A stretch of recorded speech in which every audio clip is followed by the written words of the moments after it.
All humans are driven by their curiosity. There's always a desire in our minds to explore the unknown, the mysterious, and get an adrenaline rush out of it.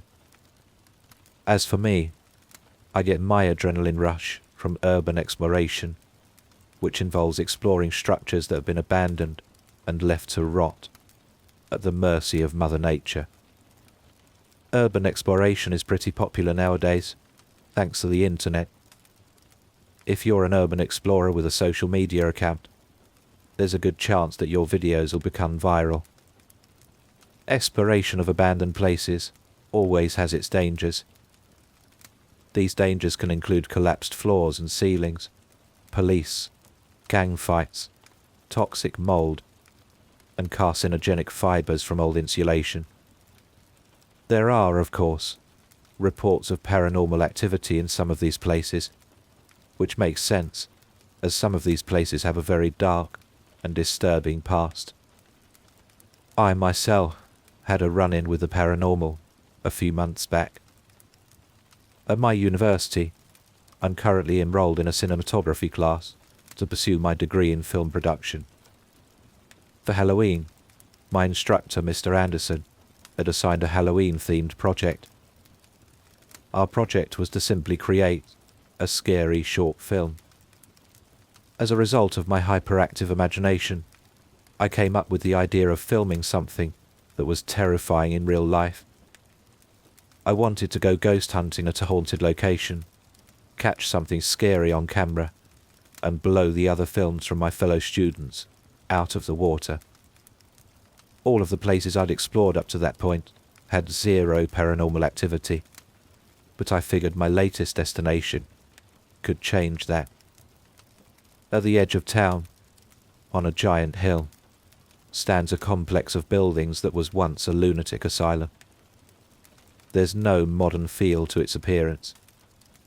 When you gaze upon the massive stone towers, you feel like you're right in the middle of a horror game. I'll present a little bit of history, but I'll try not to bore you with numerous details. The asylum was constructed in the late 1800s under the Kirkbride plan, created by Thomas Kirkbride. Kirkbride believed that the insane should be offered large rooms, fresh air, and sunshine to cure them of their illness. The asylum was meant to be a safe, comfortable place for the mentally ill, but it eventually became hell on earth for its patients. According to federal investigators, there were reports of patients breaking out of their rooms and going on murderous rampages, killing any staff members in their way. Deaths were common there, as some people hung themselves from the ceiling with bedsheets, while others dipped their heads in pots of boiling water stolen from the kitchen.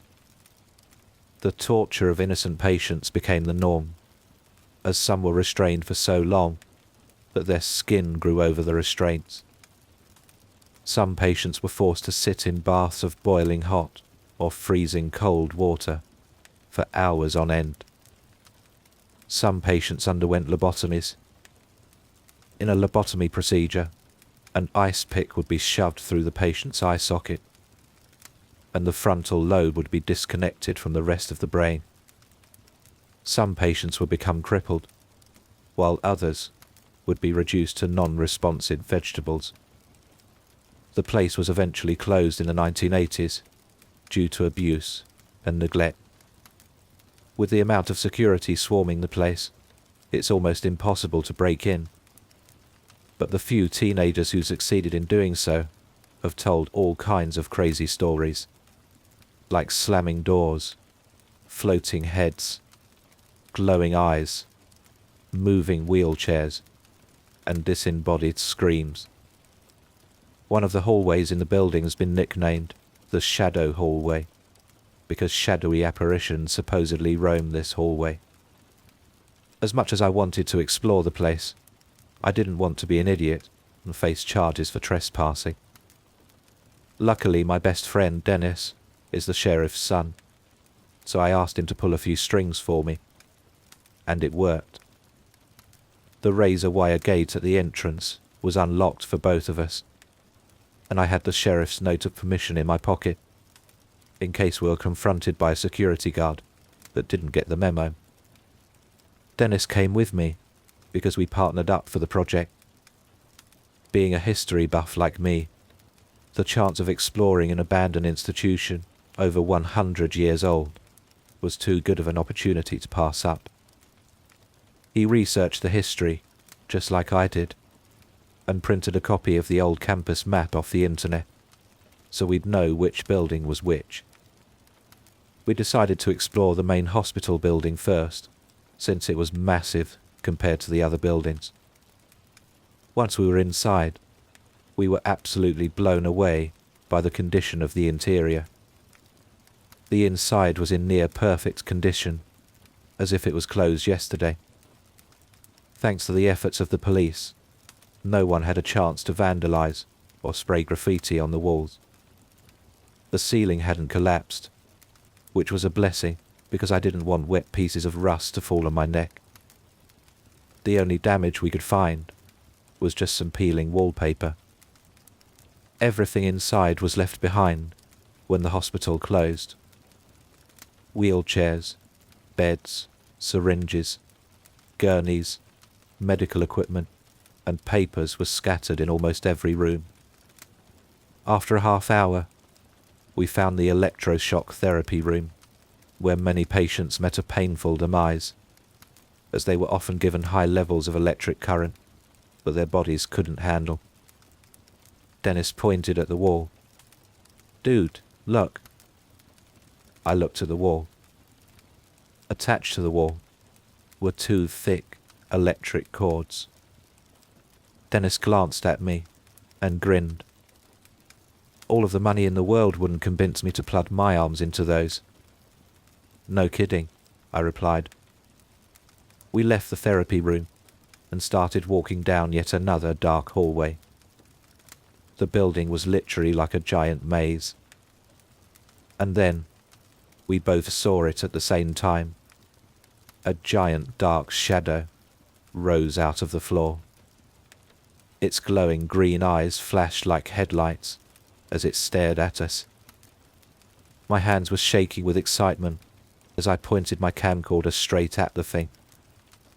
It eventually turned its head away from us and sank back into the floor. "Did you get that on camera? Please tell me you got that on camera," Dennis exclaimed. I smiled. "Sure did."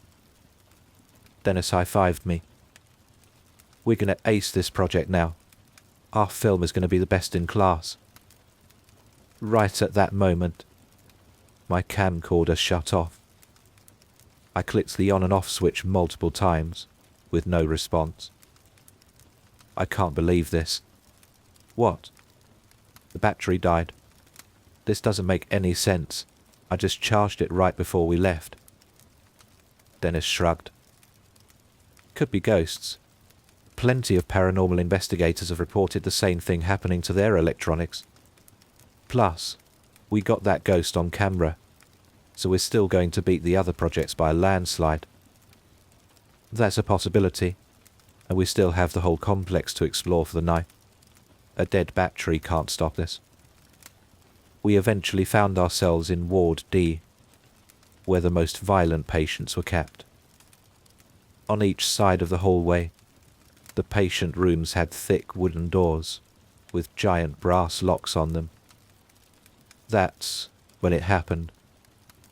Without warning, every single door simultaneously slammed shut with a series of loud bangs. We froze. It appeared. There wasn't a flash of light, no misty fog, no stuff like that you see in a cheesy horror movie. He just appeared out of nowhere. He was wearing a simple, white hospital gown. His skin was as white as a skeleton. His eyes had no pupils, no irises, and no veins. They were just empty, white circles. A few wisps of blonde hair stuck out of his head at random angles, like strands of hay on a broom. He spoke. You. Why are you two here? You're here to watch me suffer, aren't you? Despite his terrifying appearance, his voice was smooth and sweet, dripping with honey as he spoke. We stood still, frozen with shock. He continued.